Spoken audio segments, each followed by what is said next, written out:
এই যে তোমার ভাই বললো মশা মশা, এই যে মশা মশা মারো, মশা মারো, মশা না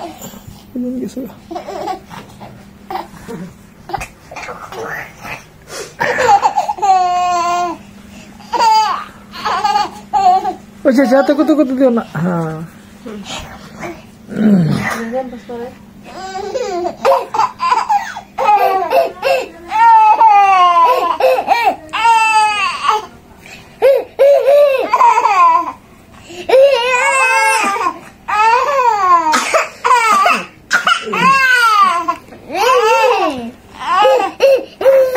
দুই ভাই বোন খুবই তারা দুইজনে খুবই দুষ্টামি করে। আর আসসালামু আলাইকুম, কেমন আছেন আপনারা? আশা করি ভালোই আছেন। আমার যে ছোট্ট বাবাটার পায়ে যেন কি হয়েছে একটু একটু দেখা যাইতেছে। কোনগুলো দিতে দেখে দেখে দেখি বাবা তোমার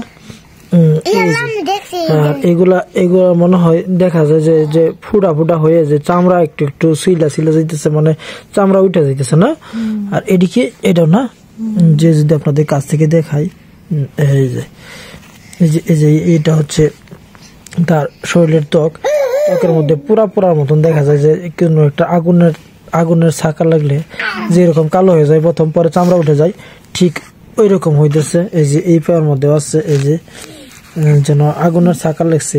তারপর এই যে দেখতে পাচ্ছেন যে এখানে যে নতুন হইতেছে, মনে হয় যেন আগুনের ছাকা লাগছিল, তারপরে এগুলো চামড়া পুড়ে উঠে যায়। আসলে আমরা জানি না এটা কি জন্য হয়েছে।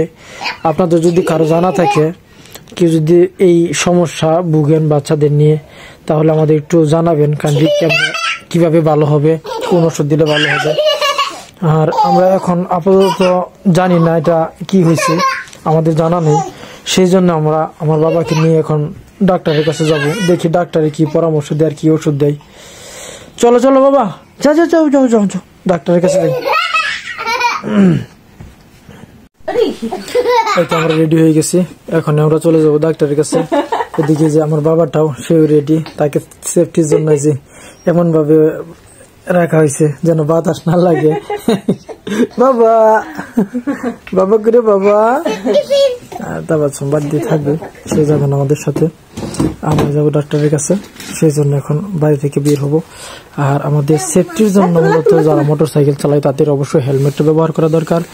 হেলমেটটা কেননা অ্যাক্সিডেন্ট মানুষের বলে আসে না, কোনো এক সময় হয়ে যেতে পারে, নিজের সেফটির জন্য সেই জন্য হেলমেটটা নিয়ে নিলাম সাথে। তারপর থাকো, আমরা আসি। হ্যাঁ সুন্দর করে দিই একটু আদান দিয়ে লাগছে। আরে সময়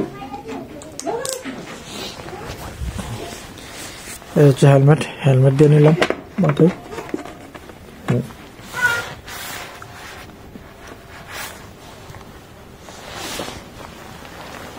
চলো চলো চলো চলো, সন্ধ্যা হয়ে গেছে, সন্ধ্যা। আমাদের গাড়িটা বের করবো এখন, গাড়িটা বের করে চলে যাবো ডাক্তারের কাছে।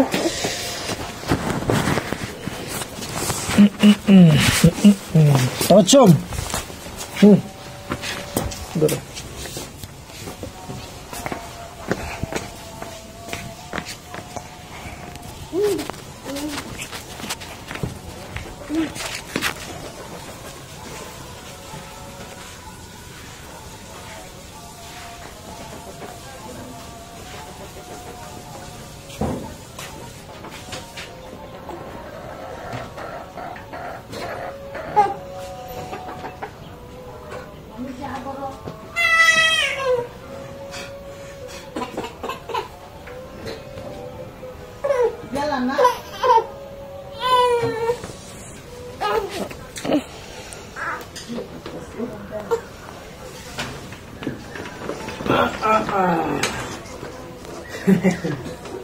নিয়ে আসো, চলে যাই আমরা।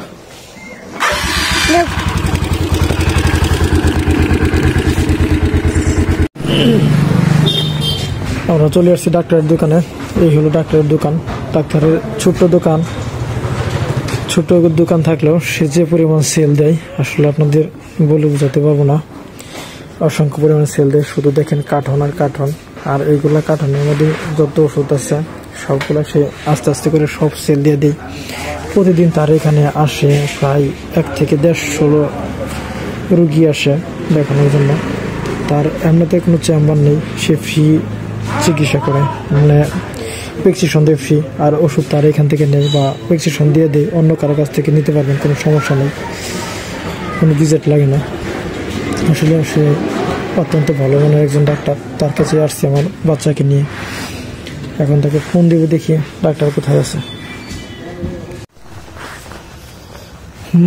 মাগরিবের আজানের পর রাত হয়ে গেছে। এখন চলে আসছি মেয়ের মাদ্রাসায়। এখানে আমার যে বাস্তি আছে তাকেও দিয়েছিলাম মাদ্রাসায়। ও কখনো কোনো জায়গায় যেয়ে থাকে নাই। রাত্রেবেলা কোনো দিকে বেড়াইতে গেলে বাড়িতে চলে আসতো, কিন্তু একে দিছি আজ 2 দিন হলো। আর তার সাথে যে মেয়ে আছে তার আম্মা আসছিল মাদ্রাসায়, এসে দেখে সে কান্না করে। আমাদের বাসায় বলার পরে আমরা আসলাম যে আসলে সে কান্না করতেছে, দেখি সে কেন কান্না করে। আর যদি কান্না করে তাহলে দেখি বাড়িতে নেওয়া যায় না কিনা। আমার বাবাকে ডাক্তারের কাছে নেওয়ার পরে চলে আসছে এখানে, বাড়িতেও যায় নাই। আর আমার বড় মেয়েটা এর ভিতরেই থাকে, ভিতরে থেকে লেখাপড়া করে। আর এইখানে আপনারা যদি আপনাদের মেয়ে থাকে তো এটা হচ্ছে মহিলা মাদ্রাসা। আপনারা এই রহমানিয়া ইসলামিয়া কওমি মাদ্রাসায় এখানে ভর্তি করিয়ে দিবেন, কেননা মাদ্রাসার সেফটি আছে ভালো, ভিতরে কোনো পুরুষ যেতে পারে না, শুধু মহিলাদের যাতায়াত থাকে।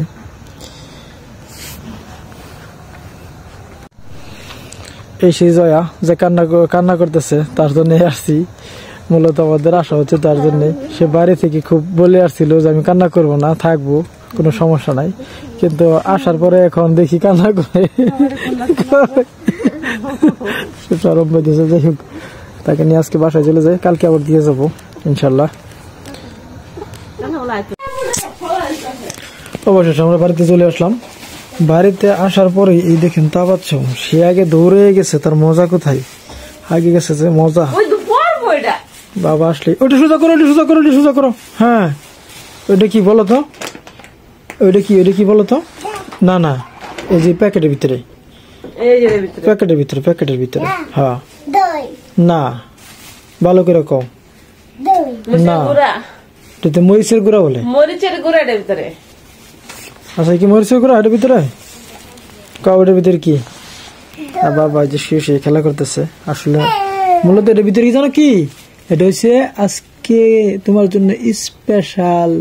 কি কত না, কি তোমার আম্মু কইছে কত? রসমালাই। জি জি জি, এটার ভিতরে আছে কি রসমালাই। তা বলছো যেতে চাইছিল আমাদের সাথে, কিন্তু নেইনি। তাকে বলছিলাম যে আমরা তার জন্য মজা আনবো, সেই জন্য সে চাইছিল 0 চিপস আর এগুলা।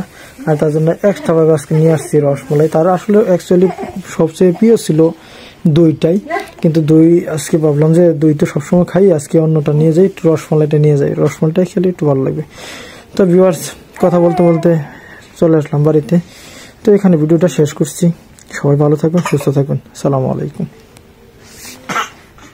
আমার বাবার ত্বকের জন্য যে সমস্যাটা, যে পুরা হয়ে যায় আবার চামড়া উঠে, সেই সমস্যার জন্য ডাক্তারের কাছে গেছিলাম। ডাক্তারের কাছে যাওয়ার পর যে অবশিষ্ট যে ওষুধটা দিল, সেই ওষুধটা হচ্ছে এই যে ওষুধটা। সে এই ওষুধটা দিল কেবিসল। এটা হচ্ছে কেবিসল অয়েলমেন্ট। এটা হচ্ছে কেবিসল অয়েলমেন্ট 20 গ্রাম অয়েলমেন্ট।